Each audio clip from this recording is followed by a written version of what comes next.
siapkan headset, teh hangat, kopi hangat, dan jangan lupa tisu basahnya juga ya. Karena di video kali ini Mimin akan memberikan asupan nutrisi buat sobat semua. Intinya membuat stok sabun jadi menipis. Oke, tanpa menyia-nyiakan waktu, langsung saja mari kita. Di awal film, kita diperlihatkan seorang ibu-ibu yang sedang berjalan menuju ke kosan seorang wanita di kota Filipina. Nah, ibu kos ini bernama Martha. Saat itu, ia mencari seorang wanita yang bernama Daisy. Ini dia benculuknya. Maksud Martha mencari Daisy untuk mengajaknya bekerja dengan bosnya sebagai pengasuh sekaligus pelayan yang baru. Lalu, ia meminta Daisy untuk segera datang pada esok hari. Tanpa pikir panjang, Mbak Daisy langsung capcus ke mansion tempat Martha bekerja. Di sana, Daisy diperkenalkan dengan seorang nyonya besar yang bernama Roxin. Dan saat ini, Roxin sedang hamil yang cukup besar. Dan si Daisy ini tipikal orang yang suka dengan anak kecil. Jadi, sejak awal dia bertemu Roxin, sudah langsung suka dengan si Daisy. Roxin sendiri memiliki sifat yang sangat angkuh saat memerintah orang-orang dengan gayanya yang sok-sokan. Martha sendiri sebagai kepala pelayan di rumah itu tak butuh waktu yang cukup lama. Ia tahu semua keperluan dan apapun yang terjadi di rumah itu. Semua kebutuhan keluarga ini dihandle seorang diri oleh seorang ibu Martha.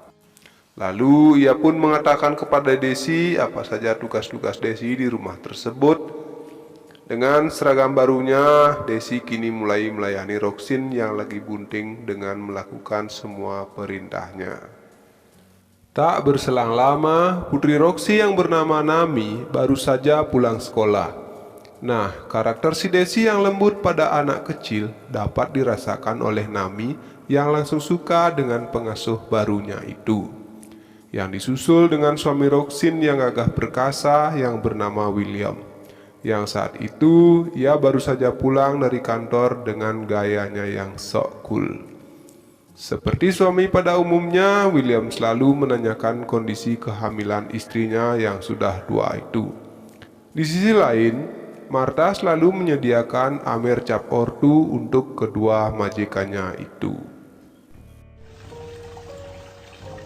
Sino po yung tumutugtog? Keesokan pagi harinya, Daisy mengantarkan sarapan untuk Pak William. Sebagai orang kaya, William memiliki hobi bermain piano. Tidak seperti Mimin yang sukanya hanya menjadi beban keluarga dan cuma main slot serta main togel saja. Ayo yang suka main slot dan togel, silahkan merapat.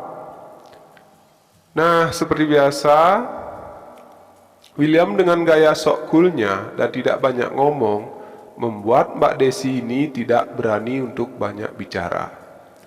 Setelah William dan Nami berangkat, Daisy mulai melayani kebutuhan nyonya besarnya itu. Dan tak terasa hari pun sudah sore.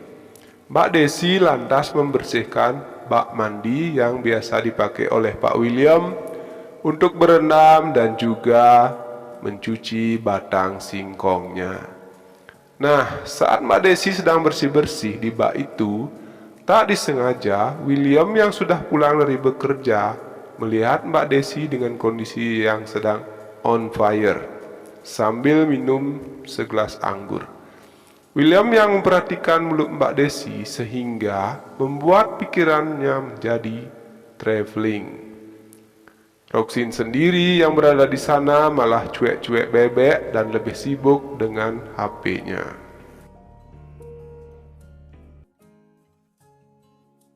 Singkat waktu pada akhir pekan, keluarga dan juga Daisy menginap di puncak untuk rekreasi.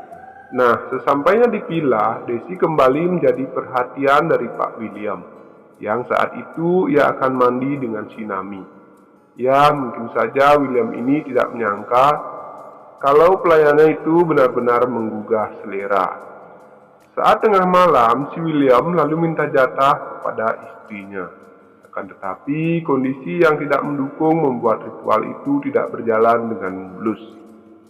William yang belum puas tanpa diduga lantas mendatangi Desi sambil membawa segelas amer, dan tentu saja Desi yang sejak awal curi-curi pandang kepada Pak William mau-mau saja menjadi ladang persawahan bagi Pak William. Cangkul Pak William!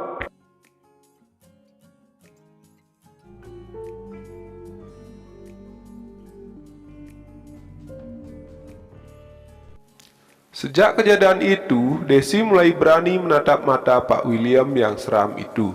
Nah, saat ia melakukan tugas-tugasnya, ia pun tak sungkan untuk menatap mata dari bosnya itu.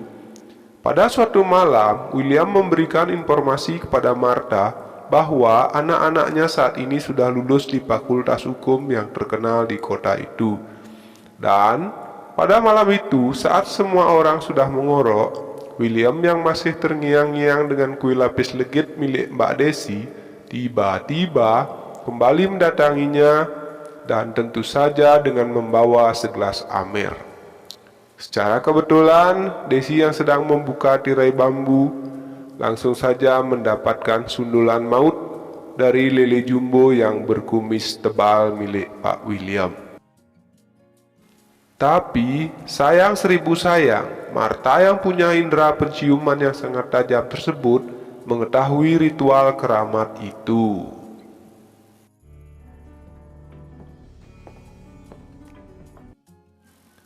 Keesokan harinya, saat Desi mengantarkan sarapan ke ruang musik, William memberikan cek dengan jumlah yang sangat besar. Desi sendiri sempat menangis melihat jumlah uang yang diberikannya itu. Ketika libur kerja saat itu, Martha bertemu dengan ibunya Roxin yang bernama Esther.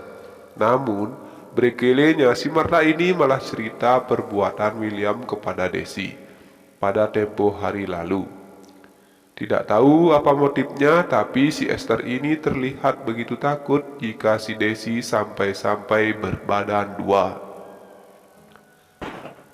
Desi yang saat itu sedang libur bekerja memutuskan untuk bertemu dengan sahabatnya yang bernama Gina. Dia juga bercerita tentang perbuatan majikannya kepada dirinya selama ini. Keesokan harinya, Desi kembali bekerja. Si Desi ini mendapatkan kesialan yang saat itu sedang bersih-bersih di lantai 2. Tangga yang ia gunakan tidak sengaja kesenggol oleh Bu Esther, sehingga si Desi ini pun terjatuh dan langsung dilarikan ke rumah sakit, yang dikarenakan menderita cedera yang cukup serius. Martha langsung mengurus semua keperluan di rumah sakit beserta memberikan Desi sejumlah cek untuk pengobatannya. Di rumah sendiri, Esther bercerita kepada Roxin mengenai perbuatan William kepada Desi tempo hari lalu. Esther, kenapa kamu ikut takut kalau si Desi ini benar-benar menjadi bunting? Tak lama berselang, si William pun akhirnya pulang dari kerja dinasnya. Esther dan anaknya tidak mau menceritakan kasus Desi ini kepada suaminya. Nah, saat si William menanyakan kondisi Desi kepada Martha, Roxin lalu murka dan mengancam si Martha untuk langsung memecatnya. Mendengar hal itu, begitu Martha menjadi sangat kesal dan begitu marah. Ia pun melampiaskan amarahnya dengan minum amer sambil ngomel-ngomel sendirian di kamarnya.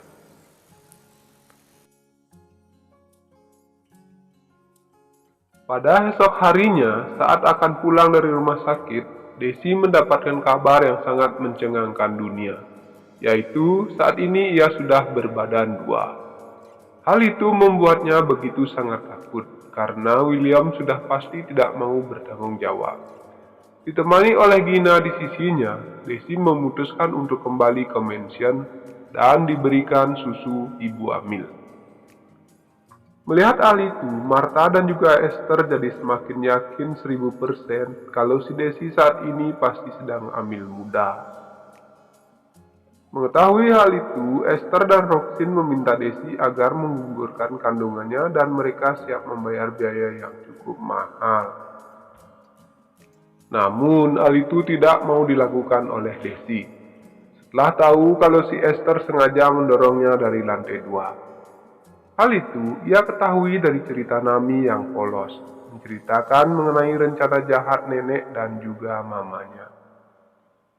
Desi bertekad akan mempertahankan calon bayinya walaupun begitu banyak rintangan yang menghadang. Di sisi lain, Roxin secara diam-diam sudah mencampurkan racun ke susu milik Mbak Desi. Ia lantas menyuruh Martha untuk saat ini fokus mengasuh si Nami. Nami yang sudah sayang dengan pengasuh barunya itu tentu saja menjadi sangat sedih. Karena ia tahu kalau si Desi ini akan pergi dan pindah kamar. Saat itu, janin dalam perut si Desi ini sudah mulai berkontraksi. Ia mengira sejabang bayi akan brojol. Nyatanya, racun yang selama ini diminum oleh si Desi kini sudah mulai bereaksi hingga pada akhirnya kandungan dalam perut si Desi pun mengalami keguguran. Desi pun langsung dibawa ke rumah sakit dan diberikan sejumlah uang oleh Martha untuk segera pergi dari keluarga William. Tapi Desi menolak uang itu dan lalu mengatakan bahwa ia akan balas dendam kepada keluarga William. Martha sendiri akhirnya mengakui kalau dirinya lah yang menceritakan rahasia Desi kepada Esther. Ia melakukan semua itu karena ia merasa tidak dihargai di keluarga William, yang selama ini hanya menganggapnya sebagai seorang pelayan. Suro demi suro, saseh berganti saseh. Saat ini kondisi Desi sudah kembali pulih, namun tidak dengan mentalnya yang sudah sangat hancur.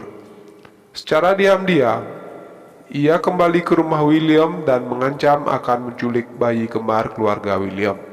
Dan tiba-tiba, Desi langsung muncul dari lantai 2, tepat di hadapan seluruh keluarga William.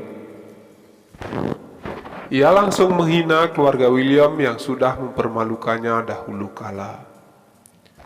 Desi ingin memberikan trauma yang mendalam kepada keluarga William dengan cara menggantung dirinya tepat di hadapan mereka semua, tak terkecuali Nami.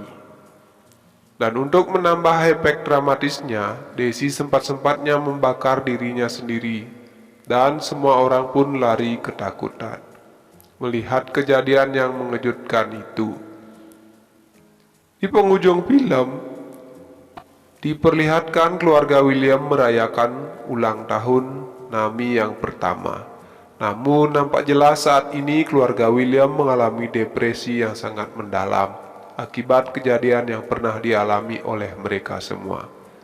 Begitu juga dengan Nami dengan pandangan mata yang begitu kosong, dan film pun ini tamat. Ending yang sungguh menyedihkan dan sangat dramatis. Oke, terima kasih sudah menonton. Jangan lupa like, komen, dan subscribe.